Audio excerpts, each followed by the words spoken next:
Assalamualaikum warahmatullahi wabarakatuh. Sahabat baca cerita yang dirahmati Allah. Bayangkan dua pasukan berdiri saling berhadapan di tengah padang tandus. Di satu sisi tentara Persia yang besar, lengkap, bahkan sebagian diikat dengan rantai agar tidak ada yang mundur. Di sisi lain pasukan yang lebih sedikit, kelelahan, dan sempat kekurangan air, dipimpin oleh Khalid bin Walid. Lalu tiba-tiba Panglima Persia, Hormuz, turun dari kudanya. Bukan untuk mundur, tapi untuk menantang duel di depan ribuan pasukan. 1 lawan 1. Tapi, apakah benar ini duel jujur atau jebakan yang sudah disiapkan? Di tengah ketegangan itu hujan turun deras. Di saat pasukan Muslim hampir kehabisan air. Pertanda apakah ini? Khalid maju tanpa ragu. Pedang bertemu, jarak semakin dekat. Dan dalam hitungan detik duel itu berubah menjadi penentu nasib ribuan orang. Apa yang terjadi berikutnya bukan sekedar kemenangan, tapi kehancuran total pasukan Persia. Barisan yang dirantai justru jadi kuburan mereka sendiri. Harta perang ditinggalkan, dan pasukan lari tanpa arah. Ini bukan cerita biasa.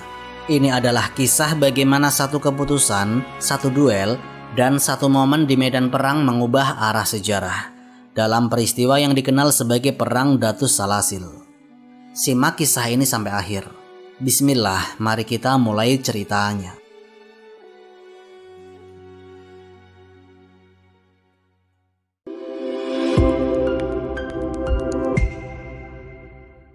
Persia menghadang di Kazimah.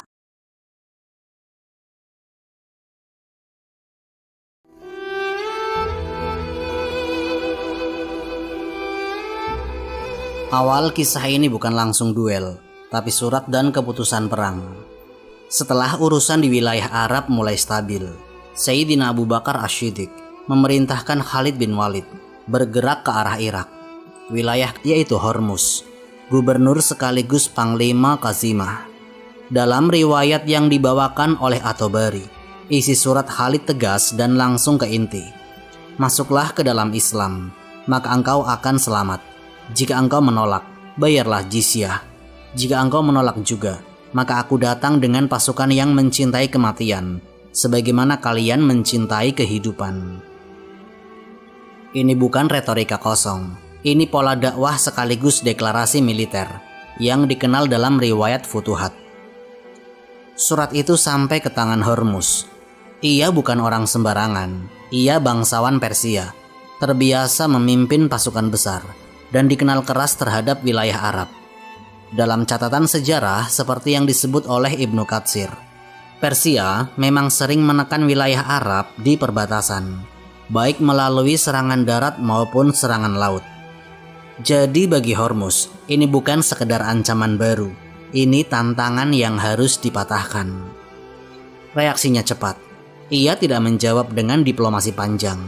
Ia kirim laporan ke pusat kekuasaan Persia, kepada Kisra, dan dalam waktu yang sama mulai mengumpulkan pasukan. Ini menunjukkan satu hal, bahwa ia tidak berniat berunding. Di markasnya, Hormuz mulai menyusun kekuatan. Ia memanggil para komandan, termasuk tokoh-tokoh dari keluarga istana. Tidak ada kesan ini pertempuran kecil. Ia ingin menghancurkan ancaman ini di awal. Dalam logika militer Persia, lebih baik memukul di perbatasan daripada membiarkan musuh masuk lebih dalam. Salah satu riwayat menyebut, sikap Hormuz terhadap pasukannya sangat keras. Ia dikenal tidak memberi ruang bagi kelemahan. Ketika sebagian tentaranya terlihat ragu menghadapi pasukan Muslim yang mulai dikenal berani, pendekatannya bukan menenangkan, tapi menekan. Ini yang nanti menjelaskan kenapa ia memilih strategi ekstrim di medan perang. Sementara dibanding potensi Persia, ia tidak menunggu lama. Setelah surat dikirim, ia langsung menggerakkan pasukannya menuju Kazimah. Tidak ada jeda panjang, karena ia paham satu hal, bahwa kalau Persia diberi waktu terlalu lama, mereka akan datang dengan kekuatan yang jauh lebih besar. Pergerakan dua pasukan ini akhirnya mengarah ke satu titik yang sama. Hormuz keluar dari markasnya membawa pasukan besar menuju Kazimah. Khalid datang dari arah berlawanan. Tidak ada lagi ruang diplomasi. Pertemuan itu tidak terjadi tiba-tiba. Ini hasil dari dua keputusan tegas, yaitu satu memilih menantang, satu memilih maju tanpa ragu. Dan ketika keduanya semakin dekat, jelas bahwa pertempuran ini tidak akan berakhir dengan negosiasi. Di titik inilah panggung perang Datu Salasil mulai terbentuk. Bukan karena kebetulan, tapi karena dua pihak sama-sama menolak mundur. Tekanan medan dan strategi rantai. Kedua pasukan akhirnya tiba di sekitar Qasimah. Jarak sudah dekat tapi belum langsung bertabrakan. Masing-masing membaca kondisi lawan. Hormuz bergerak lebih dahulu dalam penyusunan formasi. Ia menempatkan pasukan inti di depan dengan dua sayap dipimpin kerabat istana. Ini menunjukkan ia ingin menjaga kendali penuh di tengah pertempuran. Lalu datang keputusan yang paling mencolok. Sebagian tentaranya diikat dengan rantai. Dalam riwayat yang dibawakan oleh At-Tabari dan juga disebut oleh Ibnu Katsir, tujuan rantai itu jelas, tidak ada yang boleh mundur. Jika satu barisan goyah, seluruh barisan tetap tertahan. Secara teori, ini membuat garis depan tetap kokoh, tapi konsekuensinya juga besar. Mereka kehilangan fleksibilitas. Perintah Hormuz memang keras, tidak ada opsi mundur, tidak ada celah untuk ragu. Di sisi lain, pasukan Muslim berhenti di posisi yang berhadapan langsung. Jumlah mereka lebih kecil. Kondisi medan juga tidak menguntungkan. Sumber air terbatas, sementara mereka sudah menempuh perjalanan panjang. Beberapa prajurit mulai merasakan tekanan itu. Keletihan dan kekurangan air bukanlah hal kecil dalam medan terbuka seperti ini. Dalam kondisi seperti itu, Khalid bin Walid tidak menenangkan dengan janji kosong. Beliau berbicara langsung kepada inti persoalan. Dalam riwayat yang dinukil oleh Ibnu Katsir, Khalid bin Walid berkata kepada pasukannya, "Dorong mereka dari sumber air itu. Demi Allah, air itu tidak akan diberikan kecuali kepada pihak yang paling sabar." Kalimat ini bukan sekedar motivasi. Ini adalah arah strategi. Target pertama bukan langsung menghancurkan pasukan lawan, tetapi menguasai sumber daya paling penting di medan itu, yaitu air. Pasukan mulai bergerak menyiapkan posisi. Mereka tidak gegabah menyerang. Sementara itu pasukan Persia tetap di atas kuda, menjaga jarak, menunggu momen yang mereka anggap tepat. Lalu terjadi sesuatu yang mengubah keadaan. Langit yang sebelumnya kering mulai tertutup awan. Hujan turun deras. Dalam waktu singkat, tanah yang kering berubah basah, dan kebutuhan paling mendesak pasukan Muslim yaitu air terpenuhi. Riwayat ini disebutkan oleh Ibnu Katsir sebagai bagian dari kejadian sebelum pertempuran besar dimulai. Dampaknya langsung terasa. Pasukan yang sebelumnya berada dalam tekanan logistik, sekarang justru berada dalam kondisi siap tempur. Di sisi Persia, hujan itu tidak memberi keuntungan yang sama. Formasi mereka tetap, tapi momentum yang mereka tunggu tidak datang seperti yang direncanakan. Hormuz sudah menyiapkan pasukan untuk bertahan mati-matian, tapi sekarang ia menghadapi lawan yang justru semakin siap. Jarak antara dua pasukan semakin dekat. Formasi sudah terbentuk, tekanan sudah naik. Tidak ada lagi ruang untuk menunda. Pertempuran tinggal menunggu pemicu. Tantangan duel dan niat yang tersembunyi. Jarak sudah semakin rapat. Kedua pasukan saling melihat jelas. Formasi tidak berubah lagi. Di titik seperti ini biasanya perang langsung pecah, tetapi Hormuz memilih langkah lain. Ia turun dari kudanya. Tindakan itu langsung menarik perhatian. Dalam tradisi perang saat itu, turun dari kuda di depan dua pasukan adalah isyarat jelas, yaitu duel 1 lawan 1. Hormuz maju beberapa langkah dan memanggil Khalid bin Walid untuk keluar. Ini bukan spontan, ini keputusan sadar. Mengalahkan Khalid di depan pasukannya berarti memukul mental kaum muslimin sebelum pertempuran besar dimulai. Di sisi Persia, beberapa pasukan mulai bersiap, memperhatikan isyarat. Ini bukan posisi santai, mereka menunggu celah. Di sisi kaum muslimin, para sahabat tidak lengah. Mereka paham satu hal, bahwa jika ini murni duel, mereka tidak akan ikut campur. Tapi jika ada tanda pelanggaran, mereka tidak akan diam. Ketika Khalid bin Walid sudah mendekat, situasi menjadi hening sejenak. Dua pasukan besar menahan diri, menunggu hasil dari satu pertempuran di tengah. Tidak ada riwayat sahih yang mencatat dialog panjang antara keduanya di titik itu. Tidak ada pertukaran kata yang bertele-tele. Yang ada adalah keputusan cepat, yaitu bertarung. Pedang ditarik. Gerakan pertama langsung terjadi tanpa banyak jeda. Keduanya masuk ke jarak dekat.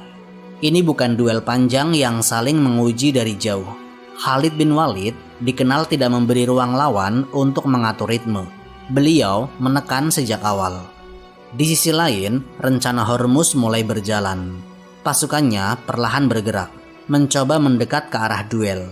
Ini bukan gerakan besar yang langsung terlihat, tapi cukup untuk menunjukkan bahwa duel ini tidak akan dibiarkan murni satu lawan satu. Disinilah situasi berubah dari duel menjadi hampir benturan dua pasukan. Pasukan Muslim menangkap tanda itu lebih cepat. Mereka tidak menunggu sampai Khalid terjebak. Beberapa di antara mereka sudah bersiap maju, mengawasi setiap pergerakan dari barisan Persia. Ketegangan naik dalam hitungan detik. Duel di tengah belum selesai, tapi garis antara duel dan perang besar mulai hilang. Dan saat itu terjadi, keputusan berikutnya akan menentukan arah seluruh pertempuran. Duel singkat, serangan serentak. Jarak di tengah sudah tidak aman lagi. Gerakan pasukan Persia yang mulai mendekat membuat duel itu hampir berubah menjadi jebakan terbuka. Di titik ini Khalid bin Walid tidak mundur dan tidak menunggu. Beliau justru mempercepat tekanan. Dalam riwayat yang dibawakan oleh At-Tabari dan disebut juga oleh Ibnu Katsir, Khalid langsung masuk ke jarak sangat dekat, tidak memberi ruang bagi Hormuz untuk mengatur ulang posisi. Pertarungan berubah menjadi adu tebas, menjadi adu tenaga di jarak rapat. Khalid bin Walid memegang kendali. Dalam sebagian riwayat disebutkan, beliau berhasil menjatuhkan Hormuz ke tanah, lalu menyelesaikan duel itu dengan cepat. Tidak ada fase panjang, tidak ada saling uji berkali-kali. Duel itu selesai sebelum pasukan Persia sempat masuk penuh ke tengah. Di saat yang sama, tanda yang tadi terlihat akhirnya jelas, yaitu pasukan Persia bergerak maju untuk masuk ke area duel. Reaksi datang lebih cepat dari sisi kaum muslimin. Al-Qa'qa bin Amr dan pasukan di sekitarnya tidak menunggu perintah berulang. Mereka langsung menyerbu ke arah pasukan Persia yang mencoba masuk. Ini bukan duel lagi, ini benturan dua garis depan. Serangan itu memotong momentum Persia. Mereka tidak jadi masuk ke tengah dengan rapi, justru terpecah saat mencoba bergerak. Di titik ini, dua hal terjadi hampir bersamaan, yaitu Panglima Persia sudah jatuh, dan barisan depan mereka gagal mengeksekusi rencana intervensi. Kematian Hormuz tidak terjadi di akhir perang, akan tetapi terjadi di awal. Efeknya langsung terasa. Pasukan yang tadi bergerak maju kehilangan arah. Tidak ada komando baru yang langsung mengambil alih. Sementara itu pasukan Muslim justru bergerak lebih teratur. Mereka tidak berhenti setelah duel selesai. Mereka lanjut untuk menekan. Pertempuran penuh akhirnya pecah, tapi dalam kondisi yang sudah timpang. Pasukan Persia yang diikat tetap bertahan di tempat sesuai perintah awal. Tapi sekarang mereka menghadapi serangan tanpa perlindungan komando pusat. Sementara pasukan yang tidak terikat mulai goyah melihat situasi berubah terlalu cepat. Khalid bin Walid tidak memberi waktu lagi bagi lawan untuk menyusun ulang. Begitu duel selesai, fokus langsung berpindah ke mendorong seluruh garis depan. Yang tadinya dirancang sebagai jebakan untuk menjatuhkan satu orang, berbalik menjadi awal kehancuran seluruh pasukan. Runtuhnya barisan dan akhir pertempuran. Kematian Hormuz di awal pertempuran langsung mengubah arah medan. Tidak ada fase pemulihan, Tidak ada jeda untuk menyusun ulang. Yang terjadi justru sebaliknya. Garis depan Persia kehilangan kendali dalam hitungan sesaat. Pasukan yang tidak terikat mulai mundur lebih dahulu. Mereka melihat pusat komando jatuh dan tidak ada perintah baru yang jelas. Mundur awalnya teratur, lalu berubah menjadi lari. Sementara itu pasukan yang dirantai tetap di tempat. Mereka tidak bisa mengikuti, tidak bisa mengejar, dan tidak bisa menutup celah. Formasi yang sebelumnya dimaksudkan untuk menguatkan barisan justru membuat mereka terjebak. Di sisi kaum muslimin, Khalid bin Walid tidak menghentikan tekanan. Setelah duel, beliau langsung mengarahkan pasukan untuk menekan seluruh garis depan. Tidak ada perintah mundur, tidak ada fase bertahan, semua bergerak maju. Dalam riwayat yang dinukil oleh Ibnu Katsir, pasukan muslim terus mengejar hingga menjelang malam. Ini bukan sekedar menang di satu titik, tapi memastikan lawan tidak kembali menyusun kekuatan. Sebagian pasukan Persia mencoba bertahan di posisi mereka, terutama yang dirantai. Tapi tanpa dukungan dari sisi kanan dan kiri, mereka menjadi sasaran langsung. Satu barisan jatuh, diikuti barisan lainnya. Tidak ada ruang manuver, tidak ada jalur keluar. Sementara itu pasukan yang berhasil melarikan diri meninggalkan seluruh perlengkapan mereka. Perbekalan, senjata, dan harta yang dibawa untuk perang tidak sempat diamankan. Fokus mereka hanya satu, yaitu keluar dari medan secepat mungkin. Di tengah situasi itu, ada satu pola yang konsisten dalam riwayat Futuhat, bahwa pasukan muslim tidak berhenti hanya karena lawan mundur. Mereka terus menekan sampai benar-benar aman dari ancaman balik. Ini yang membuat kemenangan tidak setengah-setengah. Setelah pertempuran selesai, seluruh bekal yang ditinggalkan dikumpulkan. Dalam sebagian riwayat disebut jumlahnya sangat besar, sampai mencapai ratusan bahkan ribuan muatan. Ini menunjukkan bahwa Persia datang dengan persiapan penuh, tapi tidak sempat menggunakannya secara efektif. Peristiwa ini kemudian dikenal sebagai Perang Datus Salasil. Nama itu bukan kiasan, itu merujuk langsung pada pasukan Persia yang dirantai di medan perang. Di akhir pertempuran, tidak ada pengejaran ke pusat Persia. Fokus tetap pada penguasaan wilayah dan pengamanan posisi. Khalid bin Walid tidak memaksakan ekspansi saat itu juga. Beliau memastikan jalur yang sudah dibuka tetap berada di tangan kaum muslimin. Dengan selesainya pertempuran ini, satu hal menjadi jelas, bahwa Persia tidak lagi menghadapi pasukan kecil yang bisa ditekan di perbatasan.